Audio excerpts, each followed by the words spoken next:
I think of my activism as basically a matter of making sure that the same rights that all Americans take for granted are there for all transgenders. Just access to basic everyday needs: shelter, food, water, job, healthcare. In any major metropolitan city, the transgender community is being impacted with AIDS and HIV, higher per capita than any other group. There is a population that pays taxes, that tries to work, that wants education, that want to be productive citizens. One of the problems for transgender Americans is frequently the laws just weren't written to anticipate their very existence.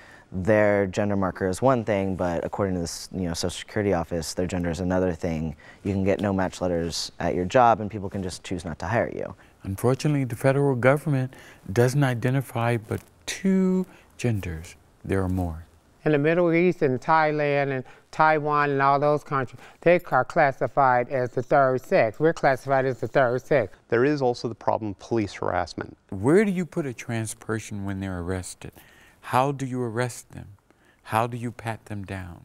How do you identify them? Police would prefer to incarcerate people within their birth gender. That leads to a lot of health issues or rape. If you're incarcerated, they're often put into solitary confinement because it's quote-unquote safer for them.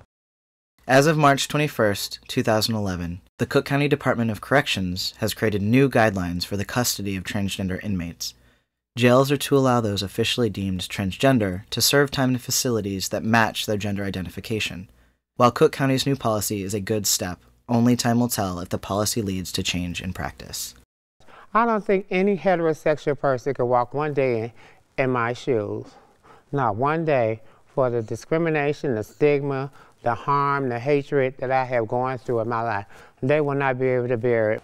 One of the things I think every transsexual person essentially has to take on, fair or not, is their role as an ambassador to the rest of the world. I guest lecture, I've done some at UIC, University of Illinois Chicago, at Roosevelt University. So I'm sort of on this circuit where there's a few of us that sort of do a Trans 101 and just talk to people and try and educate people. A transsexual, in a way, has to unzip their own head and empty out the contents on the desk to show for everyone to see. And if we don't give them that opportunity, if we live in fear, if we live a stealth life, they will never understand the complications and the stress of what I go through every day.